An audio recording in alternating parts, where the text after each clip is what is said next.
तो आज हम जानने वाले हैं क्या, मान लो हमारे पास दो ट्रायंगल है, just take this one is A B C, ऐसा हमने लेट किया कि ये ट्रायंगल है A B and C and this one is D and F. सोचना, हाँ ध्यान से सुनना बच्चे, डी ई एंड एफ। और आपको गिवन है कि भैया ये जो ट्रायंगल ए बी सी है ना, ये क्या है, सिमिलर है ट्रायंगल डी ई एफ के। ऐसा हमें पता है, हमें पहले से गिवन है, हम जानते हैं, ऐसा दिया हुआ है क्या कि दो ट्रायंगल है, एक ट्रायंगल है A B C and the second one is D E F. और हमें बोल रहा है कि भैया ट्रायंगल एबीसी जो है ना वो सिमिलर है ट्रायंगल डीईएफ के। अगर ऐसा हो तो कोरस्पॉन्डिंग साइड्स के रेशियो क्या होते हैं बच्चे, सारे के सारे फटाफट अप्लाई करो। हाँ, कोरस्पॉन्डिंग साइड्स के रेशियो क्या होंगे, हमने क्या पढ़ा हुआ है अभी तक, कोरस्पॉन्डिंग एंगल इक्वल होंगे एंड कोरस्पॉन्डिंग साइड्स के रेशियो क्या होंगे। दो बातें हम जानते हैं, कोरस्पॉन्डिंग एंगल सेम होता है, कोरस्पॉन्डिंग साइड्स के रेशियो सेम होता है, कोरस्पॉन्डिंग साइड्स के रेशियो सेम होते हैं। इसका मीनिंग क्या है, देखो साइड अगर हम ए बी टेक करते हैं तो इसका कोरस्पॉन्डिंग साइड क्या हो जाएगा, डी हो जाएगा। तो हम क्या लिखेंगे भाई, A B by D corresponding side है ना, ये इक्वल होते हैं। मतलब क्या है कि ये और ये साइड का रेशियो, इसका कोरस्पॉन्डिंग साइड ये है, एसी का कोरस्पॉन्डिंग साइड डीएफ होगा, एसी का कोरस्पॉन्डिंग साइड डीएफ होगा, ठीक है। और बीसी का कोरस्पॉन्डिंग साइड ईएफ होगा, बीसी का कोरस्पॉन्डिंग साइड ईएफ होगा। और सिमिलैरिटी का जो प्रॉपर्टी है वो क्या कहता है, वो कहता है कि भाई अगर दो ट्रायंगल सिमिलर होंगे तो उनके कोरस्पॉन्डिंग साइड से जो रेशियो है ना वो हमेशा ही इक्वल होगा। And this is our observation, ये हम जानते हैं बच्चे। तो यहां तक की बात तो हम जानते हैं, तो फिर नया हम क्या जानने वाले, नया हम ये जानने वाले हैं कि भाई दो ट्रायंगल अगर सिमिलर होगा तो ऑब्वियस सी बात है, अगर ट्रायंगल है तो ट्रायंगल का एरिया भी होगा ना, ट्रायंगल का एरिया होगा। तो मान लिया कि भाई area of triangle A B C जो है ना, area of triangle A B C, ठीक है ना। और दूसरा क्या है, area of triangle D E F, area of triangle DEF, ठीक है। तो हम क्या बोले कि ये वाले ट्रायंगल का जो एरिया होगा ना और ये वाले ट्रायंगल का जो एरिया होगा ना, इनका रेशियो मतलब क्या है, दोनों का बटा। मतलब क्या है कि भाई area of triangle ABC divided by area of triangle DEF, ये होगा किसके इक्वल होगा, ये इक्वल होगा इन बातों के। अब इसका मीनिंग क्या है, इसका मीनिंग क्या है, इसको समझो। अब इसका मीनिंग क्या होगा, इसको थोड़ा समझ के जाओ। इसका मीनिंग क्या होगा, कुछ नहीं होगा, ये जो बातें हैं हम यहाँ पर लिखेंगे, कुछ कैसे लिखेंगे, एक फॉर्म क्या होगा उसको समझ के जाओ। देखो रिलेट करेगा ये सारी की सारी बातें, कैसे करेगा, देखो ये जो है ना ए बी बाई डी, तो हम लिखेंगे ए बी बाई डी का square equals to A C by D F का square equals to B C by E F का square. And this is the new formula, बोलो ये जो भी बोलो, ये हमें जो है ये नई बात एक हमने आज जानी। क्या जाना हमने क्या जाना, हमने जाना कि कोई भी दो ट्रायंगल अगर सिमिलर है, कोई भी दो ट्रायंगल अगर सिमिलर है, ठीक है, कोई भी दो ट्रायंगल अगर सिमिलर है, तो दोनों ट्रायंगल का जो एरिया है उनका जब हम रेशियो निकालेंगे ना तो इक्वल होगा square of the ratio of the sides, square of the ratio of the corresponding sides of the two triangle. दोनों ट्रायंगल का जो कोरस्पॉन्डिंग साइड्स के रेशियो है उनके स्क्वायर के इक्वल होता है। क्या इक्वल होता है, area of the first triangle ratio of the area of the both triangle, ऐसे समझो। अब इसको थोड़ा सा हम लिखते हैं, देखो सुनो। तो पॉइंट क्या है, ऑब्जर्वेशन क्या है, ऑब्जर्वेशन ये है कि द रेशियो ऑफ द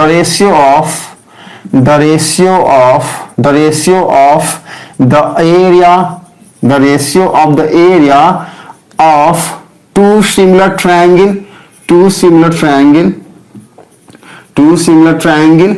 ठीक है, दो सिमिलर ट्रायंगल के जो एरिया होते हैं ना, ट्रायंगल का जो एरिया है ना, उनका जो रेशियो है ना, is equal to the square of the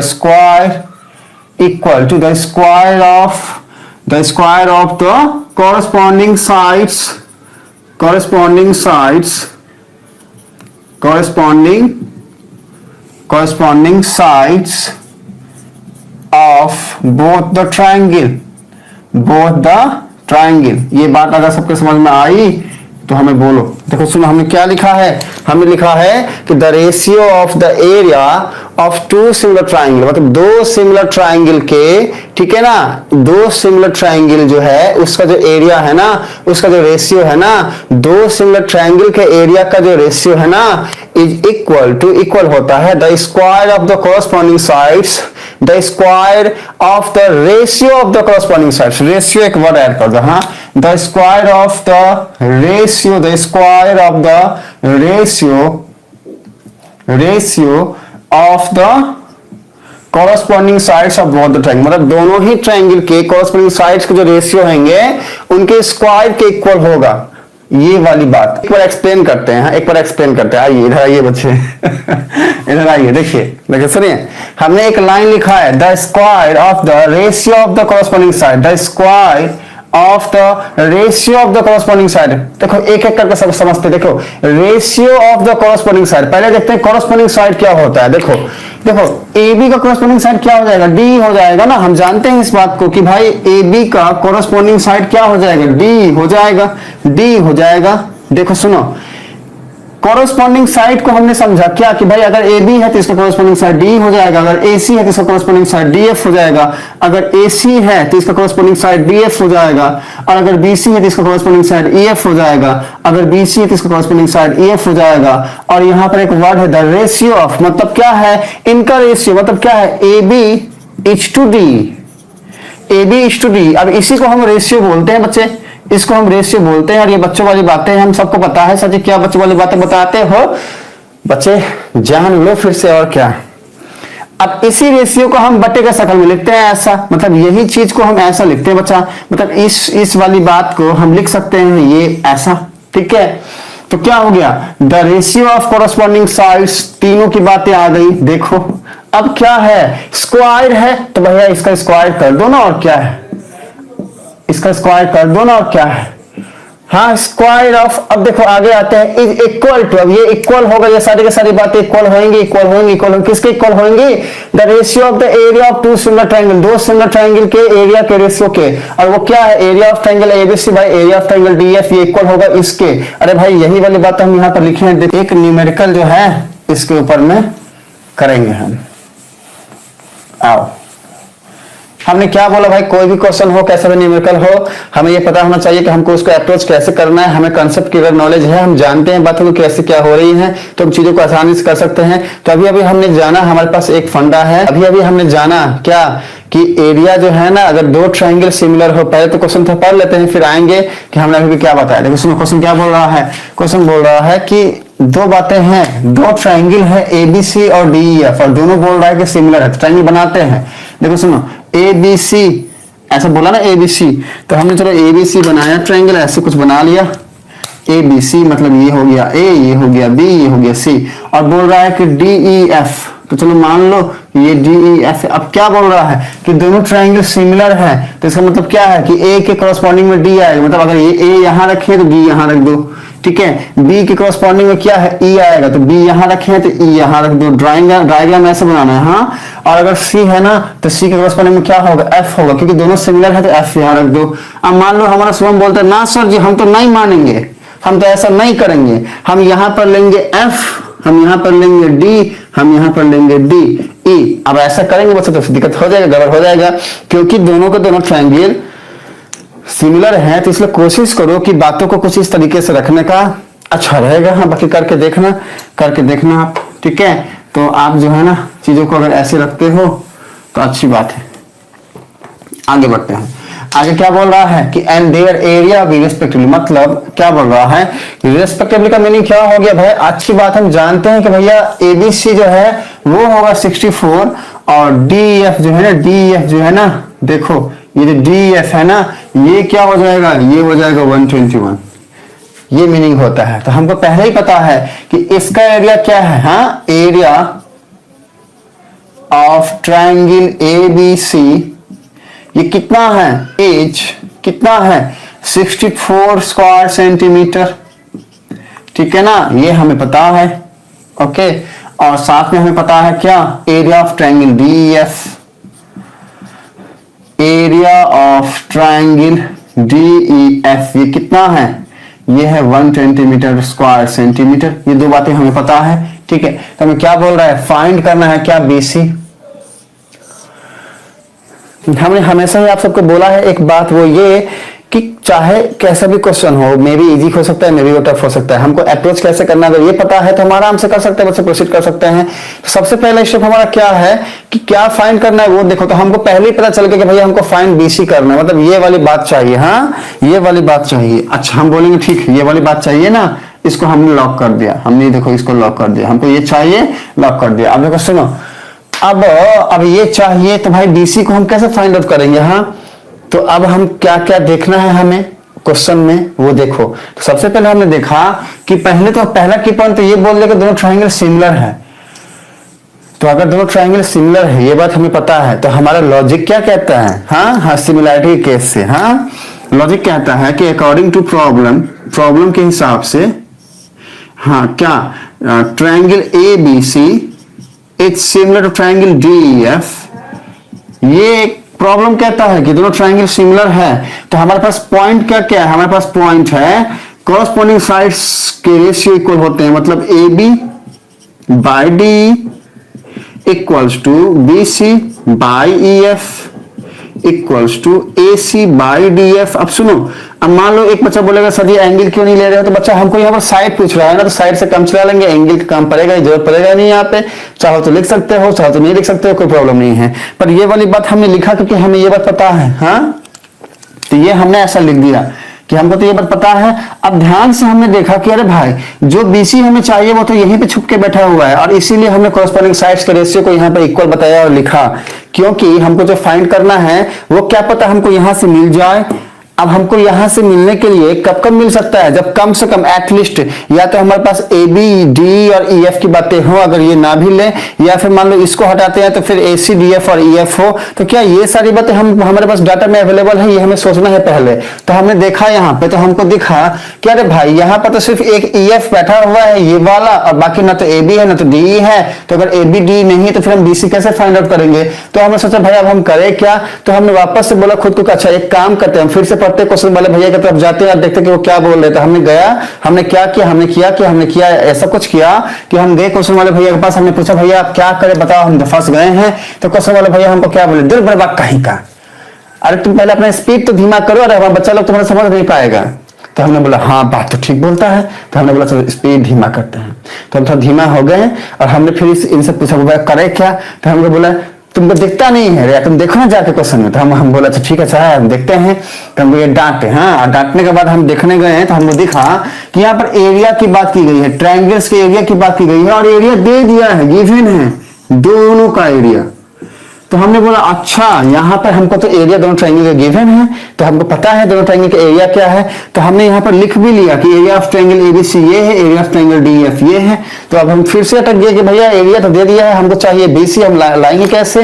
हम फिर से अटक गए। तो हम फिर से जो है सोचने लगे कि हम बोले हम सोचे कि जब जाते हैं क्वेश्चन वाले भैया के पास, तो फिर हमको याद आया फिर से अरे भाई हम उनके पास जाएंगे तो हमको फिर से बकलोल बोलेंगे, डांट देंगे। हमने बोला ना भैया अब जाएंगे नहीं। हम सोचना स्टार्ट किए तो हमको याद आया, देखो ऐसे सोचना होता है बच्चे। सुनो देखो, तो लॉजिक हमारे दिमाग को ये बात पहले से हमने बता कर रखा होगा है, अगर दो ट्रायंगल सिमिलर हो तो दो ट्रायंगल सिमिलर, यहाँ पर क्या क्या सिमिलर, यहाँ पर ABC और DF सिमिलर है, तो area of triangle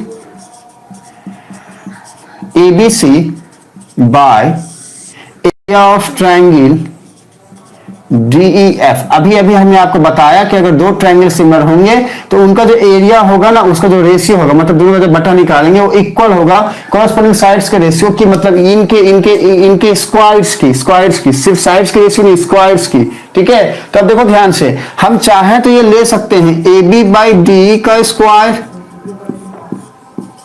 equals to BC by EF का square equals to AC by DF का स्क्वायर। हम ये सारी बातें चाहे तो ऐसे लिख सकते हैं, लेकिन अब देखो ध्यान से कि हमको इन बातों में हमें तो देखो सुनो, हम तो इस डाटा से भी काम चला सकते हैं, इससे भी चला सकते हैं, इससे भी चला सकते हैं, पर अब इसमें से कौन कौन सा डाटा हमें गिवन है हमें वो टेक करना है। देखो सुनो, हमको area of triangle ABC given है क्या, हाँ है, क्या है वो 64 है। हमको area of triangle DEF given है क्या, हाँ है, वो क्या है 121 है। अब क्या क्या गिवन है हमें, हमें गिवन है ये वाली बात, EF गिवन है। अब EF कहाँ बैठा हुआ है, देखो ध्यान से, EF बैठा हुआ है यहाँ पे बैठा हुआ है, तो हमको ये लेना है, सबसे पहले ये ले लो, ठीक है। और हमें क्या चाहिए, हमको चाहिए BC फाइंड करना है, BC भी यहाँ बैठा है, तो फिर इन दोनों की जरूरत ही नहीं पड़ी ना, क्यों लोगे इसको, जरूरत नहीं है। तो लेना किसको है, देखो ध्यान से, तो किसको लोगे, सिर्फ इसको लोगे। तो अगर हम इन दोनों को हटा दें, यहां से हटा दें, तो कोई प्रॉब्लम है क्या, कोई प्रॉब्लम नहीं है। तो हमने क्या लेना है, BC बाई EF का होल स्क्वायर लेना है, सिर्फ ये लेंगे और क्या, हम क्या लेंगे यहां से, BC बाई EF का स्क्वायर, ऐसा लेंगे। तो अब क्या करना है, कुछ नहीं करना है, जो बातें हैं हमें पता हो, लिख दो। ABC का है 64 है, लिख दिया। DF का ट्रायंगल, DF का एरिया क्या है 121 है, लिख दिया।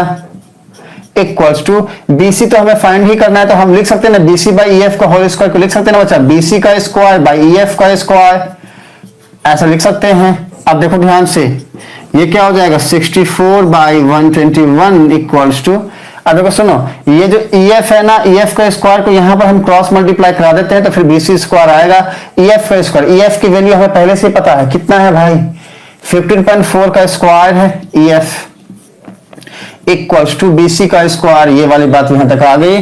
तो देयरफॉर BC क्या हो जाएगा, BC हो जाएगा ना रूट अंडर 64 बाई 121 इंटू, ये कितना था, ये 1.5 था, नहीं 15.4 था। सारे के सारे बच्चे जो है बस देख रहे हैं, बच्चे गलत होता है कहीं पर तो फिर बोलना है सर जी, अरे उल्टा फुल्टा बताते हो, अरे बुलाए, हम बुलाए, अरे बुला देंगे, हाँ तो बोला करो बच्चे, चलो कोई नहीं। क्या है 15.4 है, तो इसको लिखो ऐसे 15.4, ठीक है ना। तो यहाँ क्या हो जाएगा, एक मिनट रुको रे भाई, ये 4 कहाँ से आ गया है, उल्टा फुल्टा लिख दिया है, हाँ। ये क्या हो जाएगा, ये जाएगा इधर, तो 15.4 का स्क्वायर हो जाएगा ना, हाँ ऐसा हो जाएगा। तो ये क्या हो गया 15.4 का स्क्वायर। अब देखो सुनो, ध्यान से देखना यहाँ पे, हाँ सारे के सारे देखो सुनो, 15.4 का स्क्वायर है, रूट है, तो क्या हो जाएगा, स्क्वायर और रूट कटेगा तो क्या आ जाएगा 15.4 आ जाएगा, मल्टीप्लाई का साइन है यहाँ पे। अभी 64 का रूट है तो क्या आएगा बच्चा, 8 आएगा, क्योंकि 8 का स्क्वायर क्या होता है 64 होता है। स्क्वायर की बातें जो है कट हो जाएंगी, ठीक है। बाय 121 का रूट है, रूट अंडर 121, इसका मीनिंग क्या होता है बच्चे, इसका मतलब होता है रूट अंडर 11 का स्क्वायर, और ये आता है 11। देखो सुनो, हमने बता दिया, ध्यान से देखो, तो यहाँ पर क्या आ जाएगा भाई, यहाँ पे आ जाएगा ऐसा कुछ। अब जब इसको कट करोगे इसे, तो ये क्या आ जाएगा, ये 1 से कट होगा, 4 आया, ये 4, 1.4 इंटू 8। अब जब इसको करोगे तो ये आई थिंक आपका आएगा 56 को 2 से मल्टीप्लाई करोगे तो आएगा कितना 1, आई थिंक ऐसा कुछ आंसर आना चाहिए, 11.2 सेंटीमीटर। चेक करो, तो BC क्या आ गया हमारा 11.2 सेंटीमीटर। लिखोगे क्या, तो लिखोगे therefore required value of BC is 11.2 centimetre, therefore required value of BC is 11.2 centimetre and this is our answer. हाँ ये हमारा आंसर है। तो एक क्वेश्चन और करें क्या, लास्ट वाला क्वेश्चन जो था उसको देखो, अच्छा क्वेश्चन था, बताओ तो। अरे बच्चा लोग जैसे जैसे पढ़ा रहे हैं उसको पढ़ते रहो, जैसे पढ़ा रहे हैं उसको पढ़ते रहो। देखो क्या होता है, E is a point on side AD, E is a point on side AD, E is a point on side AD, produced a parallelogram, produced a parallelogram,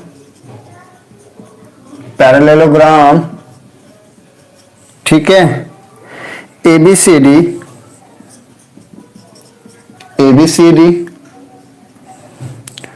and B intersects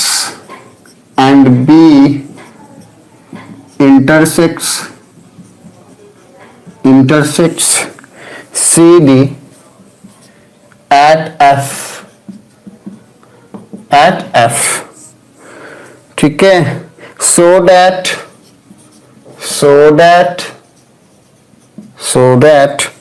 triangle ABE similar to triangle क्या, CFB। अब देखो इसको, यही question था, ये question समझ पाए थे लास्ट क्लास में, क्वेश्चन समझ सबके समझ में आया था। आओ क्वेश्चन को देखते हैं। क्वेश्चन क्या बोल रहा है बच्चा? क्वेश्चन बोल रहा है कि A is a point on side A. देखो सुनो, हमको एक पॉइंट मिला E और एक साइड मिला A। देखो इसको हमने अच्छे से इस दिन समझा दिया था, मतलब क्वेश्चन हम समझा दिए थे। तो आज हम क्वेश्चन समझाने में ज्यादा टाइम नहीं लगाने वाले हैं, आज हम सीधे मुद्दे पे आ जाते हैं। हाँ, बाकी कोई नया क्वेश्चन रहेगा तो फिर हमारे फॉर्म से ही समझाएगा, आराम से पैसेंजर गाड़ी बन के समझाएंगे। हाँ, चिंता मत करो। आप क्वेश्चन पे आ जाइए। विजय आइए, आइए इधर आइए, इधर आइए, सारे बच्चे इधर आइए। हाँ आओ, देखो सुनो तो क्या कहता है क्वेश्चन, इसको थोड़ा समझते बच्चा। हाँ ध्यान से देखो, क्वेश्चन एक बार समझ में आ गया ना बच्चा, विजय और सारे बच्चे, तो अपने आप ही आंसर समझ में आएगा, कोई प्रॉब्लम नहीं होने वाली है। अब देखो सुनो, क्वेश्चन क्या कहता है? क्वेश्चन कहता है कि E is a point on side AD। तो जैसे ही ये लाइन बोला गया तो हमारे दिमाग में दो बातें आई कि क्या, कि भाई एक साइड AD की बात की जाएगी और उस पे एक पॉइंट E की बात की जाएगी। इतना हमारे दिमाग में बोला क्या, कि एक साइड AD की बात की जाएगी और उस पर कोई एक पॉइंट होगा E। देखो इतना पढ़ने से इतनी बात दिमाग में आती है क्या, कि E is a point on side AD। अब साइड AD पे पॉइंट E कहीं भी हो सकता है। देखो ये लॉजिक लगाना सीख जाओगे बच्चे तो क्वेश्चन कोई भी कर लोगे। हम इस न्यूमेरिकल को आएंगे और फटाफट करके चले जाएंगे, वो भी एक रास्ता है, पर उससे आपका लॉजिक क्रिएट करना नहीं सीख पाओगे। आपके एग्जाम के अंदर में एक ही क्वेश्चन आता है बच्चा, पूरा बुक तो नहीं आता। समझो इस चीज को कि पूरा बुक नहीं आता। लॉजिक सीख गए ना तो भले ही पूरा क्वेश्चन आपने नहीं किया, लेकिन लॉजिक बनाना सीख गए ना तो कैसा भी क्वेश्चन आएगा एग्जाम में कर पाओगे अप्रोच। इतनी मेरी गारंटी है। हाँ, हम चैलेंज के साथ बोलते हैं बच्चा, इसलिए हम आप सबसे विनती करते हैं लॉजिक सीखो। हाँ लॉजिक सीखो, देखो फिर जादू होता है कि नहीं होता है। आइए देखो, तो क्या बोला कि E is a point on side AD। Side AD पे E कोई एक पॉइंट है। अब आगे बढ़ते हैं। अब क्या बोल रहा है कि प्रोड्यूस्ड अ पैरेललोग्राम ABCD। अब यहां पर अटक गया। हाँ, यहां पर माइंड जो है रुका। ये वाली लाइन, हाँ हमारा विजय, अगर आपको समझ में ना आए बच्चा हमसे पूछिए, हम रिक्वेस्ट करते हैं सारे बच्चों से, ना समझ में आए पूछा करो, यहाँ पे रुक के हम बताएंगे। ये वाली बात हमने यहां तक पढ़ा ना बच्चा, विजय और सारे बच्चे। तो देखो चीकू, यहां तक जब हमने पढ़ा तो ये वाली बात हमको समझ में आई, लेकिन जैसे ही ये लाइन आया ना प्रोड्यूस्ड अ पैरेललोग्राम ABCD, तो फिर वापस हमारा दिमाग अटक गया कि भाई क्या बोल रहा है। तो अटक तो गया, लेकिन हमने बोला अच्छा कोई बात नहीं, हमने इसके बाद तू रुक, यहाँ पे हम आगे चल के थोड़ा सा आते देखते क्या मिलता है। तो हमने देखा कि पैरेललोग्राम की बात की गई है, तो हमने सिर्फ इसको पकड़ा और हमने एक डायग्राम बनाया पैरेललोग्राम। हमको पैरेललोग्राम बनाना आता है, हम जानते हैं कि भाई पैरेललोग्राम कैसा होता है, ऐसा होता है ना, तो हम जानते हैं ये होता है ना ऐसा। और हमने नाम दिया तुम हो A तुम हो B, क्योंकि क्लॉकवाइज लो या एंटी क्लॉकवाइज लो, कैसे भी, या तो ऐसे लो या ऐसे लो। अब ABCD मत कर देना, ABCD। अब जल्दबाजी में बच्चे ये भी गलती करते हैं, वो ABC यहां लिख देते हैं, D यहां लिख देते हैं। हाँ, या फिर मान लो A यहां लिख दिया, B यहां लिख दिया, C यहां लिख दिया, D यहां लिख दिया, गलत हो जाएगा बच्चे। अगर A यहां लिखी हो, B यहां लिखी हो, तो C यहां लिखो, D यहां लिखो। ये हड़बड़ी में ऐसा हो जाता है, वो जानते हैं कि ऐसा नहीं करना, फिर भी गलती हो जाती है। तो हम आप सबको वही बता रहे हैं कि इन बारीक से बारीक गलतियों के ऊपर में ध्यान रखिएगा। हाँ, ताकि एग्जाम के अंदर में आप चीजों को सही करके आओ, आपको सही नंबर मिले, नहीं तो नंबर सही नहीं मिलेगा बच्चा। ठीक है, तो ABCD पैरेललोग्राम ABCD, ये तो हमने ड्रॉ कर दिया। अब इसमें ज्यादा दिमाग लगाना नहीं है, ये जैसे ही पैरेललोग्राम बोला हमने ड्रॉ कर दिया। अब आगे बढ़ते हैं। अब क्या बोला, ये बोला कि प्रोड्यूस्ड अ पैरेललोग्राम ABCD, मतलब ABCD एक पैरेललोग्राम है, इसको हम प्रोड्यूस कर रहे हैं। क्या प्रोड्यूस कर रहे हैं? अब यहाँ पीछे देखो, आगे तो खत्म हो जा रहा है, आगे तो एंड की बातें हैं, अब पीछे में हमें समझ में आएगा। फिर से पढ़ते हैं क्वेश्चन को। क्वेश्चन कहता है कि E is a point on side AD, मतलब कि साइड AD की बात की गई है। कौन सा साइड है? ये वाला साइड की बात की गई है। बोल रहा है कि साइड AB पर E एक पॉइंट है, जिस साइड को प्रोड्यूस किया गया है, बढ़ाया गया है आगे।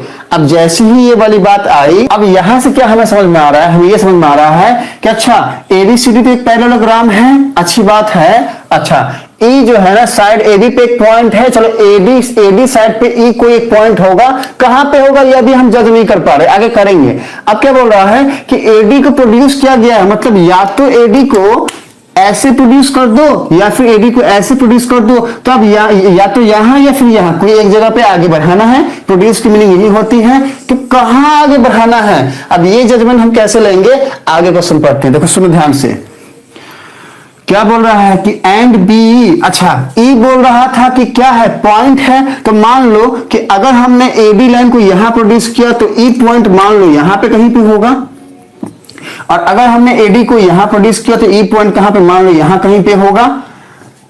अब देखो, अब इसका आंसर हमें मिलने वाला है कि हम एडी को यहां प्रोड्यूस करें कि यहां प्रोड्यूस करें। एक वर्ड को पढ़े हम बी, और हमने देखा कि अच्छा बी है ना, बी, तो बी या तो बी ऐसे होगा, ऐसे बी यहां पे है, ई यहां पे है, या फिर बी ऐसे हो सकता है, ऐसे हो सकता है, इस तरीके से हो सकता है। तो कौन सा बी लेंगे, अब ये कैसे समझ में आएगा, तो आगे बढ़ते हैं। तो बोल रहे हैं बी इंटरसेक्ट, इस वाले वर्ड को पढ़ो ध्यान से, इंटरसेक्ट सी डी, मतलब बी को जब हम ड्रॉ करेंगे ना तो वो सी डी को इंटरसेक्ट करेगा, मतलब ये वाली बात सही है, मतलब यहां पे ड्रॉ करना है, ये वाली बात गलत होगी। क्या बोल रहा है कि बी जो है ना वो इंटरसेक्ट करेगा सी डी को, बी जो है ना वो इंटरसेक्ट करेगा सी डी को एट एफ पॉइंट पे।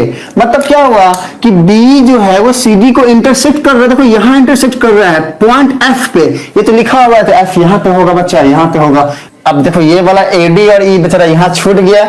हमने क्या बोला, लॉजिक कैसे डेवलप करोगे, ऐसे। तो पहले हम क्या सोच रहे थे कि भैया एडी पे कहीं पे ई होगा, तो अब हम इसको अगर जस्टिफाई करें तो कैसा होगा, अगर इस वाले चीज को ऐसे पलट दो, मतलब कि ये एडी है ना, एडी, ये एडी जो है ना ऐसे कर दो, तो देखो ये एडी है, ये एडी है, और ये यहाँ पे जाके ई वाला पॉइंट यहाँ पे आया है प्रोड्यूस करने के बाद। तो ये जो हमारा ऑब्जर्वेशन था कि एडी वाले पॉइंट पे पड़ने वाला है, तो हम यहाँ पर ये समझे कि भैया ये जो एडी वाला लाइन था इसको आगे बढ़ाया, मतलब अब एक्चुअली में ये जो डी वाला पॉइंट है इसको एक्सटेंड करके यहाँ पे लाके ई बनाया है। तो चलो इसको हम पहले हटाते हैं और इस डायग्राम को अच्छे से बनाते हैं, अच्छे से डायग्राम बनाते हैं। समझाने के लिए ये सब बनाना पड़ा था, लेकिन अब जो है समझ गए हो, तो इस डायग्राम को थोड़ा सा बेहतर ढंग से बनाने की कोशिश करते हैं। हाँ देखो सुनो, थोड़ा सा बेहतर ढंग से इसको बनाने की कोशिश करते हैं।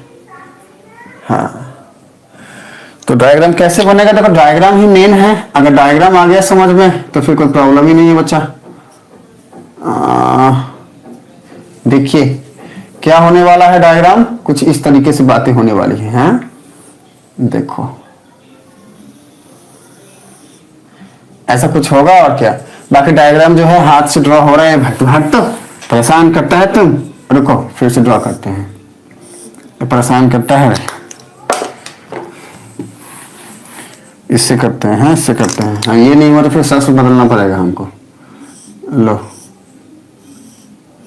ये हो गया, इसको थोड़ा आगे बढ़ा दो और इसको ऐसे ले आओ, ऐसे ले आओ, तो काम चला लो, इतने से इतने से काम चला लीजिए। हाँ ये हो गया ए, ये हो गया बी, ये हो गया सी, ये हो गया डी, और ये एक्सटेंड किया ई वाले पॉइंट पे, और ये पॉइंट इंटरसेक्टिंग पॉइंट हो गया एफ। इतना जो है हमने कर दिया। तो अब जो है ना हम क्वेश्चन की तरफ जाते हैं। हाँ अब इस डायग्राम से हमारे ऑब्जर्वेशन क्या किया थे, देखो बच्चे पैरेललोग्राम है, तो पैरेललोग्राम का आमने सामने का साइड हमेशा इक्वल होता है, मतलब ए बी जो है इक्वल बोल रहे, इक्वल एंड पैरेलल होता है। जैसे इसका मीनिंग क्या हुआ कि ए बी जो है पैरेलल होगा डीसी के, और साथ में एडी जो है वो पैरेलल होगा बीसी के। एडी जो है ना वो पैरेलल होगा किसके, बीसी के।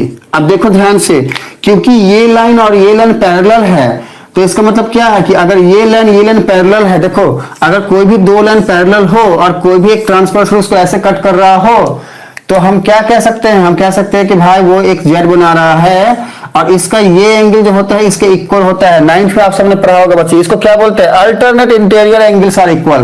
तो देखो यहाँ पर कहां पे बन रहा है जेड, देखो यहाँ पर ये जेड बन रहा है। हाँ और हम क्या कह सकते हैं कि ये एंगल इसके इक्वल होगा, अल्टरनेट इंटीरियर एंगल इक्वल होगा, तो ये एंगल जो है उसके इक्वल होगा। ठीक है, अच्छा एक पॉइंट तो हमने ये जाना। अब देखो दूसरा पॉइंट क्या है कि ये जो लाइन है ना एडी, अरे एडी को ही तो एक्सटेंड किया है ना एई तक, तो अगर एडी पैरेलल है बीसी के तो एई भी तो पैरेलल हो सकता है ना बीसी के बच्चा। तो हम वापस से क्या कह सकते हैं कि भैया ये जो लाइन है ये जेड बना रहा है किसके साथ, देखो ध्यान से, ये ऐसा कुछ जेड बना रहा है। हाँ तो हम क्या कह सकते हैं कि भाई ये जो एंगल होगा ये किसके इक्वल है, देखो ध्यान से, ये जो एंगल होगा ये इसके इक्वल होगा, हम ऐसा कह सकते हैं। देखो सुनो, ये एंगल इसके इक्वल हुआ और ये एंगल इसके इक्वल हुआ। अब देखना ध्यान से समझना बच्चे, हमको करना क्या था प्रूफ, हमको प्रूफ करना था कि ट्रायंगल ए बी ई जो है वो सिमिलर है ट्रायंगल सी एफ बी के। अब देखो ए बी ये मतलब क्या, देखो ध्यान से, ए यहां बैठा है, बी यहां बैठा है, ई यहां बैठा है, देखो ध्यान से, ये हो गया ऐसा कुछ, ठीक है, ये है ए, ये है बी और ये है ई। देखो ए ये है, बी ये है, ई ये है, ऐसा, ठीक है ना। अब देखो ध्यान से, हमने क्या पाया है कि भाई यहां पर हमने पाया क्या कि ये वाला जो एंगल है इसको हम होल्ड करते हैं, ये वाले को, और इसके बाद ये एंगल ई को हम यहां पे होल्ड करते हैं। देखो ये ट्रायंगल हो गया, दूसरा ट्रायंगल क्या है, ट्रायंगल सी एफ बी, सी और एफ तो ये था ना, ये वाला एफ यही था ना बच्चे, तो सी एफ बी। अब इसको ड्रॉ करें अगर यहां पे तो कैसा होता है, देखो ध्यान से, ऐसा कुछ, ऐसा कुछ, ये थोड़ा सा इस तरीके से आता है। देखो ध्यान से बच्चा, एकदम ध्यान से देखना, हाँ एकदम ध्यान से देखिए और समझने की कोशिश करिए कि हम क्या समझा रहे हैं। देखो सुनो, ये क्या है, ये एफ पॉइंट है, ये सी पॉइंट है, ये बी पॉइंट है, ऐसा, ठीक है ना। तो हमने क्या देखा, हमने देखा कि ये वाला एक एंगल है और ये वाला एक एंगल है। अब देखो यहां से हमारी क्या ऑब्जर्वेशन है कि ये वाला जो एंगल है वो इसके इक्वल है, मतलब एंगल बी कहां बैठा है, यहां बैठा है, ये इक्वल किसके है, एंगल एफ के इक्वल है, मतलब इसके। तो हमने क्या पाया कि एंगल बी जो है ना एंगल एफ के इक्वल है, मतलब कि बी एंगल एफ एंगल के इक्वल है, ये हमने ऐसा लिख दिया। और इसके बाद हमने क्या देखा कि एंगल ई जो है ना एंगल ई जो है ना, हम आते हैं, वो एंगल बी के इक्वल है, मतलब कि देखो ध्यान से, ये जो एंगल ई है ना वो एंगल बी के इक्वल है। हम फिर से रिपीट करते हैं, इसको ध्यान से सुनो और इसको ध्यान से समझने की कोशिश करिए। देखो सुनो बच्चे, क्वेश्चन में हमको क्या कह रहा है, हमको क्वेश्चन में कह रहा है कि भाई ए बी सी डी एक पैरेललोग्राम है, और ये जो parallelogram A B C D है ना, इसका साइड ए डी को ई पॉइंट तक एक्सटेंड किया गया, प्रोड्यूस किया गया कुछ इस तरीके से कि जब हम पॉइंट बी और ई को मिलाएं तो ये जो लाइन, ये जो लाइन है ना बी लाइन, ये सी डी को एफ पॉइंट पे काटे। ये हमारा डायग्राम क्वेश्चन के हिसाब से हमने बनाया, जैसे क्वेश्चन में दिया हुआ बातें जैसे दी हुई थी उस हिसाब से हमने डायग्राम बनाया। अब हमें क्वेश्चन में पूछा, ये हमको बोला कि प्रूफ कर दो कि ये जो ट्रायंगल है ना ए बी ई, जिसको कि हमने देखो यहां बनाया हुआ है, ये सिमिलर होगा, किसके सिमिलर होगा, ट्रायंगल सी एफ बी के, सी एफ बी के। ये हमें प्रूफ करने के लिए क्वेश्चन में बोला, प्रूफ करना है कि ये जो ट्रायंगल ए बी ई है ना, ये वाली, ये सिमिलर होगा ट्रायंगल बी एफ सी के, ऐसा हमें प्रूफ करना है, या फिर सी एफ बी के, ये हमें प्रूफ करना है। देखो दो ट्रायंगल सिमिलर कब होंगे, तब होंगे जब क्या क्या बातें हो सकती है, या तो ट्रिपल ए की बातें हो जाए, या फिर डबल ए की बातें हो जाए, हाँ एस एस की बातें हो जाए, या फिर ट्रिपल एस की बातें हो जाए। अब मान लो आप में से कुछ बच्चे फिर से कंफ्यूज हो जाएंगे, सर जी ये क्या बोल रहे हैं, बच्चे हमने पढ़ाया हुआ है बहुत ही अच्छे से, हाँ ये सारी बातें, ठीक है। तो इसलिए अभी हम शॉर्टकट में बोल रहे हैं क्या, कि हमको किसी भी तरीके से दो अगर एंगल भी हम इक्वल कर पाए तो फिर हम प्रूफ कर देंगे कि ये दोनों ट्रायंगल सिमिलर है। अब वो हमने किया कैसे, वो देखो, हमने बोला कि भैया क्योंकि A B C D parallelogram है, इसीलिए ए बी जो है वो सी डी के, एक काम करो बच्चे, आज प्रॉब्लम ज्यादा हो रहा है, ये न्यूमेरिकल नेक्स्ट क्लास में करा दे क्या, हो गया है, इसमें कुछ बाकी नहीं है, प्रूफ कर दिया है हमने प्रूफ कर दिया है कि भाई ये एंगल इस एंगल के इक्वल है और ये एंगल इस एंगल के इक्वल है, तो फिर डबल ए हाँ डबल ए क्राइटेरिया से दोनों ट्रायंगल सिमिलर होगा, हमने प्रूफ कर दिया है। लेकिन फिर भी आज ज़्यादा प्रॉब्लम हो रहा है, हम इसको नेक्स्ट क्लास में फिर से आप सबको समझाएंगे, चिंता मत करो, वादा करते हैं, हाँ फिर से समझाते हैं, ठीक है। आज जाइए, आज क्लास को यहीं पर डन करिए, कुछ प्रॉब्लम ज़्यादा हो रहा है आप सबको, हम देख पा रहे हैं, हाँ तो नेक्स्ट क्लास में इसको समझा देंगे फिर से।